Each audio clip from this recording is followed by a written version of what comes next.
I'm divorcing my husband after he invited his ex for dinner and humiliated me. Now everyone's saying I'm wrong for wanting out. We have a 4-year-old boy together, and Paul and I have been married for 5 years. He was an undergraduate, and I was completing my master's degree when we first met in graduate school. I quit my job after getting married, but I had to go back to work when our baby was 6 months old, since Paul's salary wasn't enough to support the 3 of us. Many arguments resulted from that choice, since Paul believed it was disrespectful to him in some way and demonstrated my lack of confidence in his skills. I tried to persuade him for weeks that this was not related to his ability and that, in my opinion, 2 salaries would be preferable to 1. After he learned he could take some time off work to spend with our son, he finally warmed up to me, after being angry with me for a long time. The drawback was that I ended up doing all of the housework in addition to my job. Paul says his job is more physically demanding than mine because he works as a personal trainer at a nearby gym. He believes that, since I work from a desk, I should take care of the majority of the housework, despite working longer hours. He said home chores shouldn't be too taxing for me because I don't perform much physical activity at work. We had agreed when I first started working that he would assist with at least some duties, but every time I returned home, the job was only partially completed. He often claimed to be too tired as an excuse. We would argue about it all the time, until I finally gave up on trying to get him to do his share. To prevent the frequent conflicts, I started taking care of everything myself. I started smoking because I was so stressed out. Paul also made fun of me for this, claiming that I was merely attempting to flaunt my level of stress. In addition to enduring Paul's constant criticism of my poor cooking, which was mostly his fault because he never assisted with meal preparation and I had to juggle everything between work and other responsibilities, I had been living like this for the past few years. Knowing that leaving would have an effect on our son's life, I stayed solely for his sake. I finally gave up and hired a maid last year, covering her money out of pocket. Paul continued to make fun of me because he believed it was a reflection of my poor housekeeping abilities. He was often contrasting me with his mother, his aunts, and other women he knew who had no trouble juggling work at home. He would simply laugh it off and tell me to calm down because it was only a joke, even though I would counter that these women most likely had supporting husbands. I would be much more enraged by that. We would occasionally have fun together, but the times he would irritate me were what I remembered, and I had been thinking about getting a divorce for a while. When Paul brought his ex-girlfriend, Sarah, home for supper last week, I finally lost it. His high school girlfriend, Sarah, and he dated for nearly 6 years before splitting up because they were attending different universities. The first time he saw her was at the grocery store.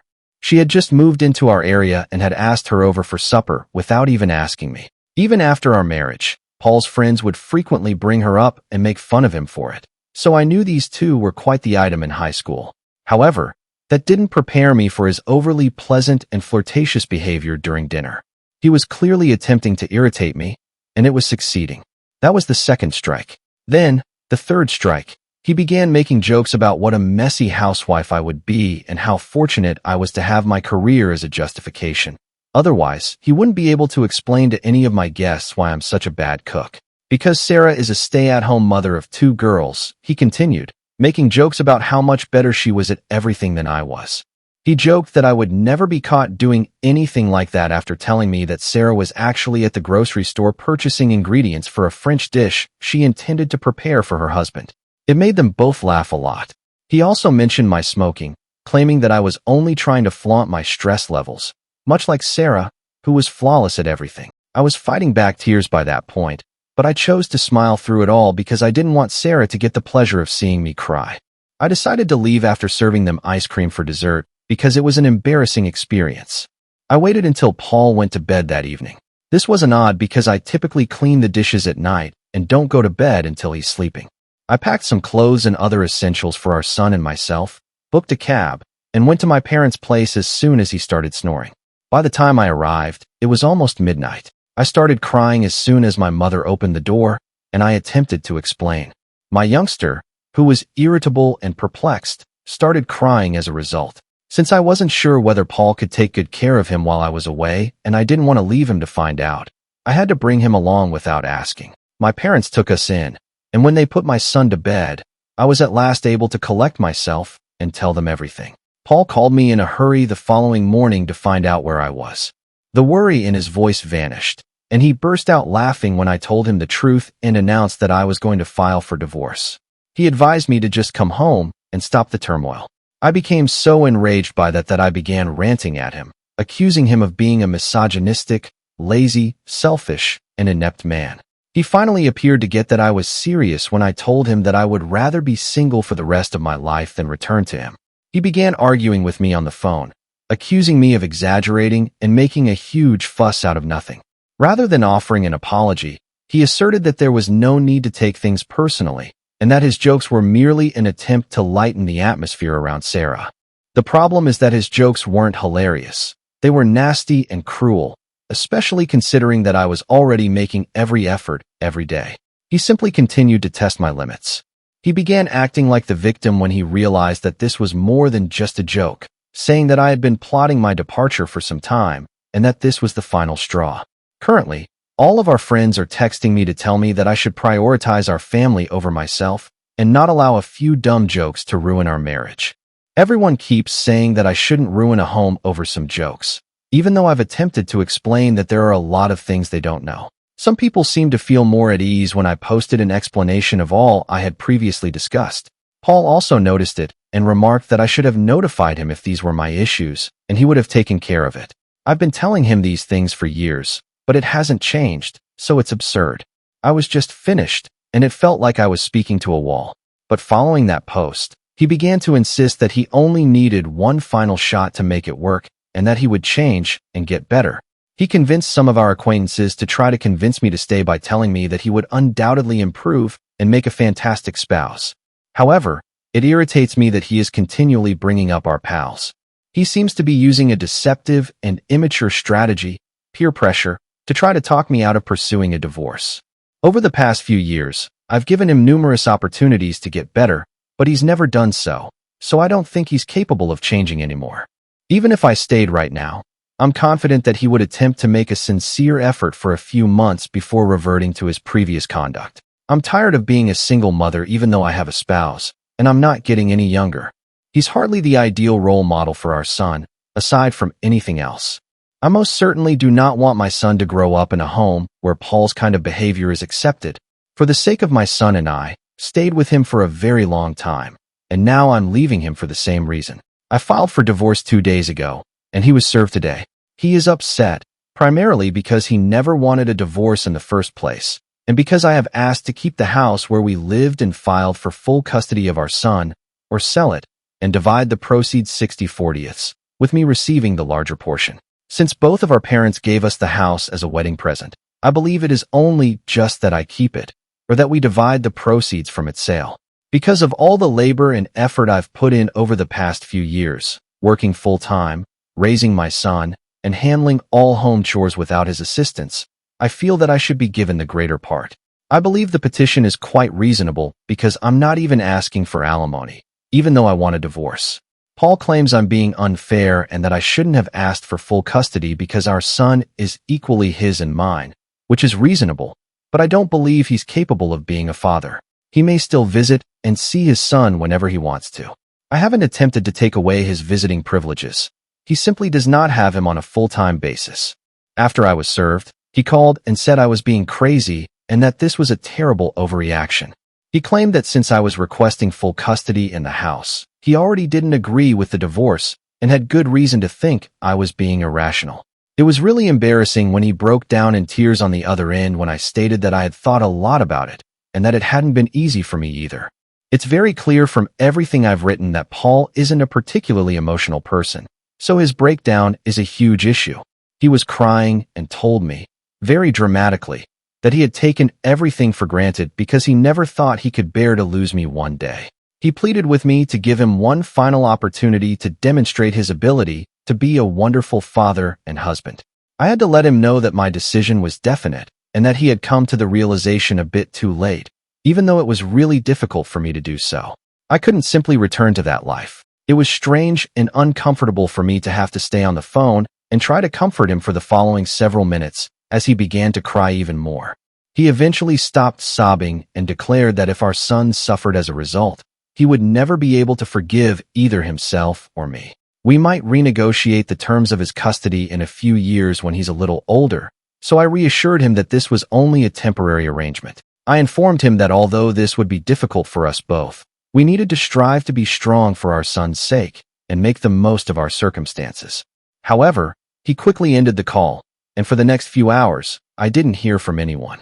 But all of a sudden, our pals have been contacting me once more, telling me that what I'm doing is fundamentally wrong and that I should think twice before acting. They're arguing that, rather than being so heartless and self-centered, I should give it some thought, since Paul is pleading for one more chance. It was only a handful at first, but now it's almost everyone we know, and I'm beginning to seriously think about changing my mind because I might be the bad guy here. I have no idea anymore. Since my husband doesn't assist me, am I the jerk for requesting a divorce and full custody of our son? Hello.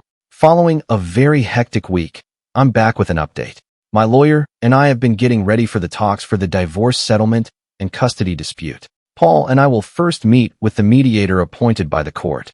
The actual divorce process doesn't worry me too much, but I'm quite anxious about the custody dispute. Everyone keeps saying that my desire for full custody is absurd, but they don't see the big picture. Our son spends more time with me and always has, so I know he favors me. We all know that's not how kids operate, but Paul has always attempted to build a relationship with our son just on his terms. Observing Paul's abrupt change into a worried father has been one of the most annoying aspects of the previous week. He has been making false claims on social media about how much he misses his son and how unfair it is that he is unable to see him. He hasn't attempted, but he is welcome to come at any time. These posts have been reposted by a number of mutual acquaintances who have added their own remarks about what a loving parent he is. The truth is very different. Even our son's daily schedule, preferred meals, and allergies are unknown to Paul. He called us only recently to inquire if our youngster still enjoys dinosaur-shaped nuggets due to his current space-themed food obsession. Our son hasn't had those in more than a year. These minor details cast doubt on his capacity to serve as a main caregiver, given that I have been actively involved in our son's life, while Paul has only occasionally done so. My lawyer believes we have a solid case. Everything from the doctor's visits I've taken our son to, the parent-teacher conferences Paul has missed, and the daily schedule I've kept up while working a full-time job are all being documented. The financial side of things is a complete disaster. Some preliminary documents were sent over by Paul's lawyer, who is disputing my request for the house. They contend that it ought to be divided equally because it was a wedding present from both families. Conveniently, they failed to mention that I have been responsible for all of the upkeep, fixes, and upgrades throughout the years. The incessant barrage of messages from people who hardly understand our predicament is what's truly getting to me. Even some of Paul's gym patrons have contacted me to express their sadness and to tell me what a wonderful man he has always been. They seem to be living in a different universe, where having a charming personality at work inevitably translates into being a good spouse and father. My mother-in-law's response has been the most unexpected development. She genuinely phoned me to let me know that she understood my decision. In contrast to the majority of our friends who have sided with Paul, she disclosed that during the early years of their marriage, she and Paul's father experienced similar problems, but she decided to stay and try to resolve them. I could tell how that worked out for her just by the resignation in her voice as she stated those words. All of this has been made possible by the tremendous support of my own parents. When I need to meet with lawyers or take care of paperwork, my mom has been watching our son, while my dad helps me manage my financial documents.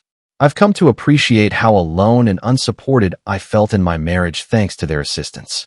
To be honest, there have been occasions when the tension has been too much to handle. For the first time since I moved out, I found myself reaching for a cigarette last night, but I restrained myself. I came to the realization that my smoking was not a necessity, but rather a result of my marital dissatisfaction.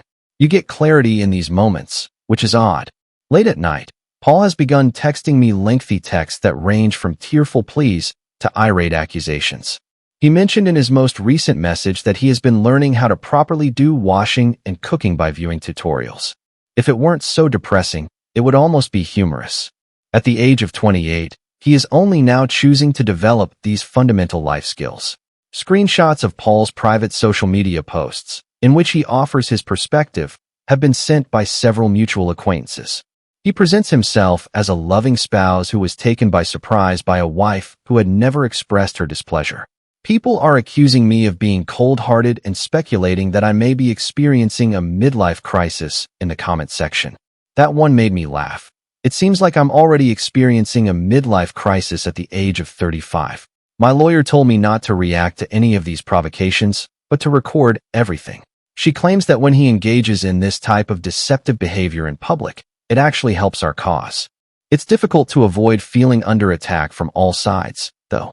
Observing how much more at ease our son has been since we relocated to my parents' place is the one thing that keeps me grounded. He appears to be happier overall and is eating and sleeping better. Naturally, he still inquires about his father, but he isn't as worried about it as he was when we all shared a home and things were tense.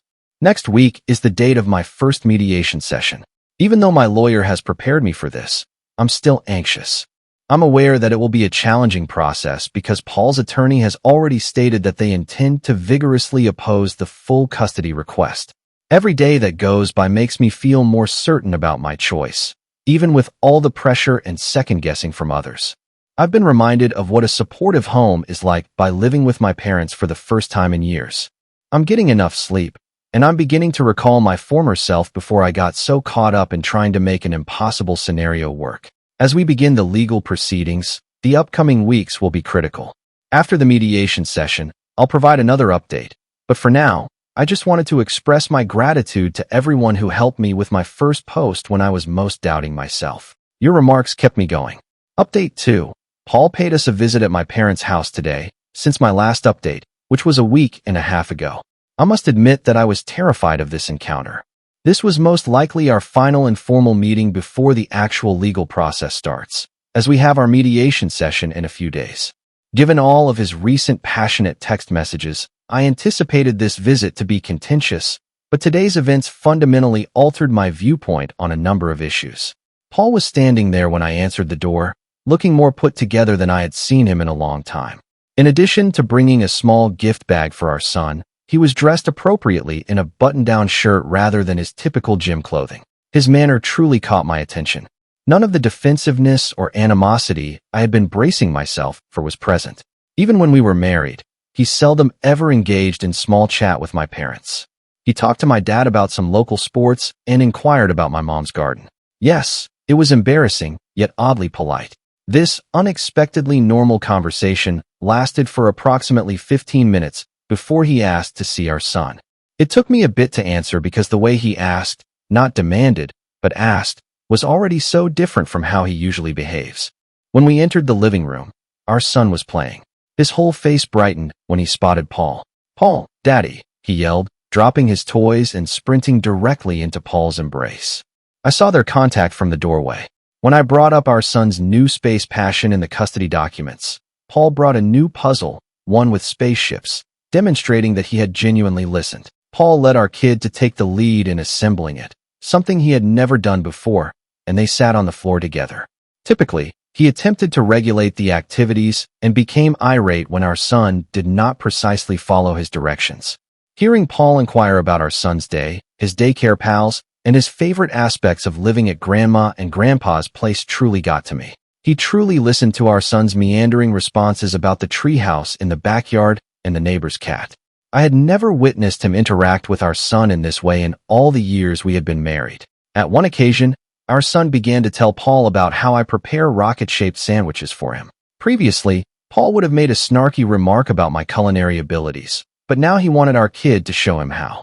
Our son took his father's instruction on how to properly assemble a rocket sandwich extremely seriously, and they spent the next 20 minutes in the kitchen. Our son's question about when he may see his father again was the true turning point. I was struck by the hopeful expression on both of their cheeks. Paul didn't try to control the situation or make demands right away.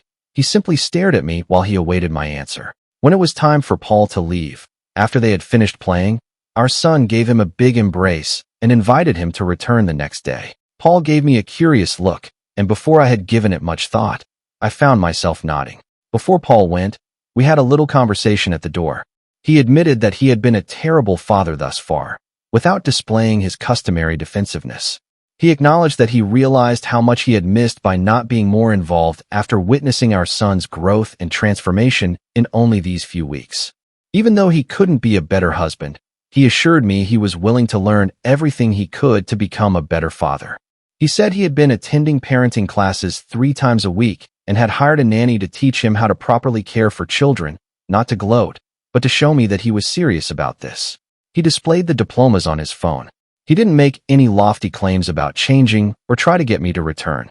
He simply asked me to reevaluate the complete custody agreement. Instead, he proposed that we arrange a timetable that would allow him to demonstrate his ability to be a responsible parent without interfering with our son's daily routine. I phoned my lawyer after he departed.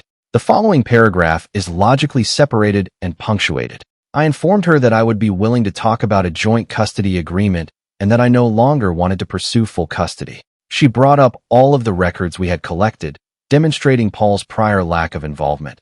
But I told her that even if he hadn't been a good husband, I needed to give him an opportunity to improve as a father. Our son's expression of unadulterated happiness today made me realize that even though it's the proper thing to terminate my marriage, I don't have the authority to break off my son's relationship with his father, especially now that Paul is finally demonstrating that he wants to be the father our son deserves. Update 3.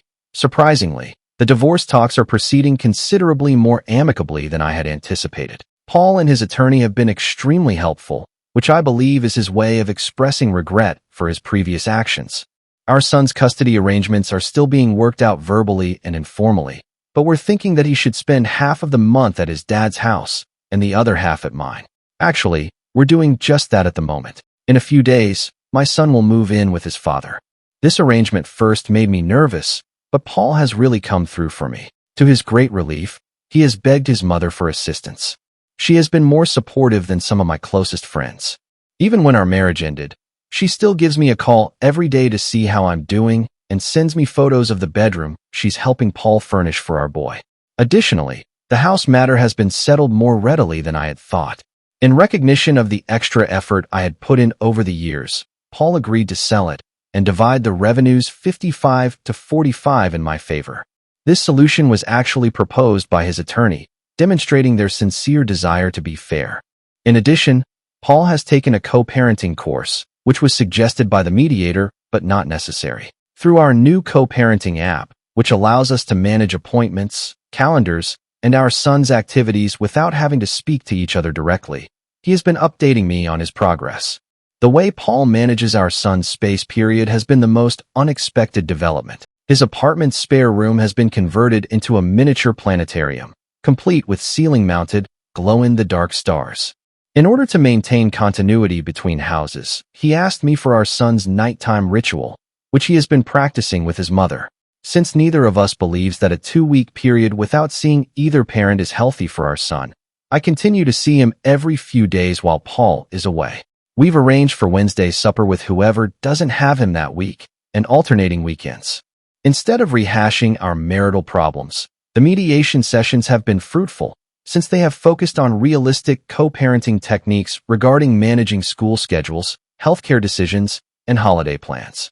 Paul has been actively engaging, taking notes, and posing pertinent questions. No more conflict on social media or late-night texts. We've set clear contact boundaries. Our lawyers or the co-parenting app handle everything. In a last update, Paul willingly removed all of his earlier posts regarding our predicament and said that we are resolving the matter in private for the sake of our son. Through all of this, his mother has been an unanticipated blessing.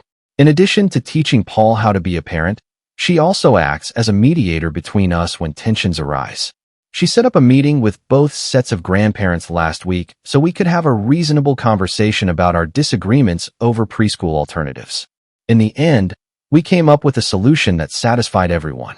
Our son appears to be adjusting to the new situation rather nicely. Although we're attempting to keep things somewhat consistent by bringing his favorite stuffed animals with him when he moves between homes, he is thrilled to have 2 rooms and 2 sets of toys, without showing any signs of concern. He stopped asking when we were returning home, and instead talked about mommy's and daddy's houses. Our lawyers are taking care of the financial matters expertly, with explicit instructions on how much each of us will pay and how the funds may be utilized. We are creating a joint account especially for our son's costs. Paul proposed this on his own because he wanted to make sure that our financial obligations as co-parents were transparent. We have a thorough parenting plan that addresses everything from medical choices to education. Even instructions on how to manage future relationships have been included, such as meeting any possible new partners before presenting them to our kid. I am aware that there are still obstacles in our way. This is only the start of our co-parenting adventure, and there will surely be setbacks. However, for the first time since it all started, I have genuine hope that we will be able to prioritize our son's needs and cooperate as parents, even if we are unable to cooperate as spouses. The most important thing is that my son is happier than I have seen him in months. Both Paul and I now realize that letting go of the previous hurts is less essential than becoming good co-parents. I'm glad we were able to come to an agreement that prioritizes our son's welfare while still enabling us to have deep connections with him. I appreciate all of your help and guidance during this trip. When I was having self-doubt, your advice kept me going and helped me make choices that would benefit my son and myself. This community has been an amazing source of insight and strength.